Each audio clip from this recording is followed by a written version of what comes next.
कहते हैं ना, दुनिया में मूर्खों की कमी नहीं है, एक ढूंढो हजार मिलेंगे।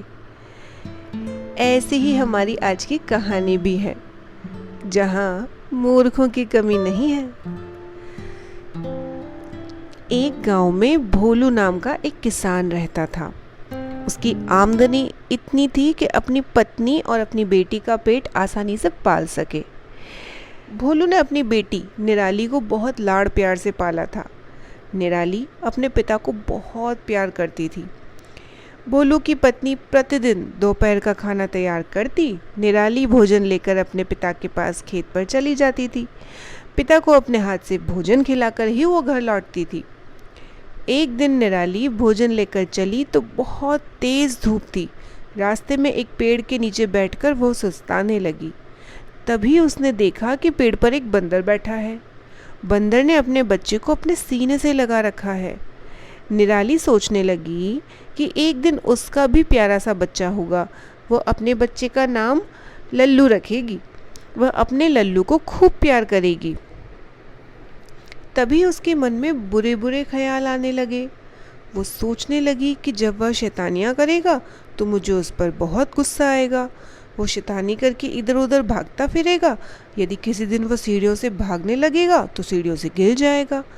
फिर मेरे लल्लू को चोट लग जाएगी। अगर ज़्यादा चोट लग गई तो वो मर जाएगा।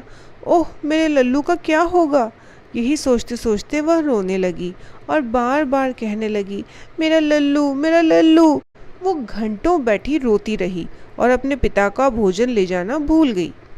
जब निराली बहुत देर तक घर वापस नहीं पहुंची तो उसकी माँ ने सोचा कि उसके पिता को जाकर बताना चाहिए कि वो अभी तक घर नहीं लौटी है। वह खेत की ओर चल दी। रास्ते में उसने निराली को एक पेड़ के नीचे बैठकर रोते हुए देखा। उसने अपनी बेटी के पास जाकर पूछा, बेटी तुम रो क्यों रही हो?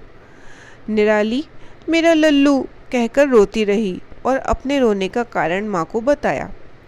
उसकी माँ पूरी बात सुनकर बिना सोचे समझे मेरा लल्लू कहकर रोने लगी। माँ बेटी दोनों बैठकर आंसू बहाने लगी। भोलू को दोपहर का भोजन नहीं मिला था, इस कारण उसे गुस्सा आ रहा था। शाम होते ही वह घर के लिए वापस चल दिया। रास्ते में अपनी पत्नी और बेटी को रोता देखकर उसने सोचा कि ज़रूर कोई अनहोनी दुर्घटना हो गई है, जिसके कारण ये दोनों रो रही हैं। उसने धड़कते दिल से दोनों से रोने का कारण पूछा। कारण सुनकर वो गुस्से से पागल हो उठा। उसे समझ में नहीं आ रहा था कि अपनी पत्नी और बेटी की मूर्खता पर वो हंसे या गुस्से में अपने बाल नोच ले। वो चीख कर बोला, इस दुनिया में तुम लोगों से बड़ा मूर्ख और पागल और कोई नहीं मिल सकता। मैं जा रहा हूँ और तभी घर लौटूंगा जब तुमसे भी बड़े मूर्ख से मिल लूँ। भोलू की पत्नी और बेटी निराली उसके पीछे पीछे खुशामद करने दौड़ी, लेकिन भोलू तब तक दूर निकल चुका था। चलते चलते भोलू पास के एक गांव में पहुंचा। उसने देखा कि एक जगह भीड़ लगी थी। उसने भीतर घुसकर कारण जानने की कोशिश की तो पता लगा लोग एक तालाब के चारों ओर जमा थे। पानी में चांद दिखाई दे रहा था और अनेक व्यक्ति इस बात का दावा कर रहे थे कि वे चांद को पकड़कर दिखाएंगे। हर व्यक्ति चांद पकड़ने की फीस देकर आगे आता, फिर पानी में चांद पकड़ने की कोशिश करता था। बाकी लोग दर्शक बनकर तालियां बजाते थे और चांद पकड़ने की बाजी का मजा लेते थे। भोलू लोगों की मूर्खता देखकर आगे बढ़ गया।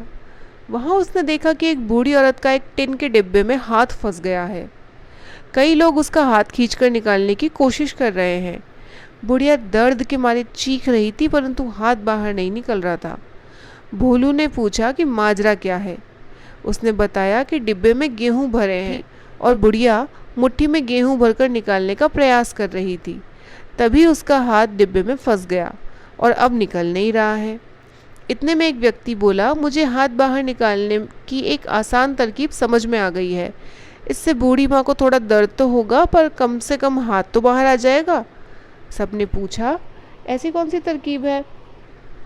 हम बूढ़ी माँ का हाथ काट देंगे, वरना उसे डिब्बे में हाथ फंसाए हुए ही पूरी जिंदगी बितानी पड़ेगी। मैं सोचता हूँ कि हाथ काटना आसान है, डिब्बे में हाथ डालकर जिंदगी बिताना कठिन है। इतने में दूसरा व्यक्ति बोला, तुम तो कमाल करते हो भाई। इससे बेहतर तरकीब तो ये होगी कि हाथ में फंसे हुए डिब्बे को नीचे से काट दिया जाए, ताकि फंसे हुए डिब्बे के बावजूद डिब्बे में से हाथ बाहर निकालकर बूढ़ी माँ काम तो कर सके। भोलू ने लोगों की बात सुनकर माथा पीट लिया। वो बोला, दादी माँ अपनी मुट्ठी को खोलो और गेहूं डिब्बे में छोड़ दो। भोलू का इतना कहना था कि बुढ़िया ने मुट्ठी से गेहूं छोड़ दिया और उसका हाथ बाहर निकल गया। लोग भोलू को धन्यवाद देने लगे, इनाम देने लगे। भोलू बहुत दुखी मन से घर की और ये सोचते हुए वापस चल दिया कि शायद इस दुनिया में मूर्खों की कमी नहीं है। जैसे अनेक लोग बड़े अक्लमंद होते हैं, ऐसे ही दुनिया में एक से एक बढ़कर मूर्ख भरे पड़े हैं।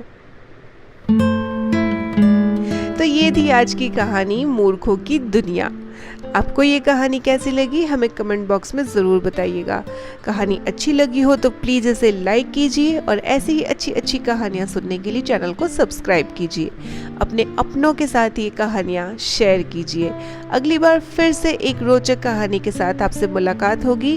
तब तक के लिए अपना ख्याल रखिए। धन्यवाद।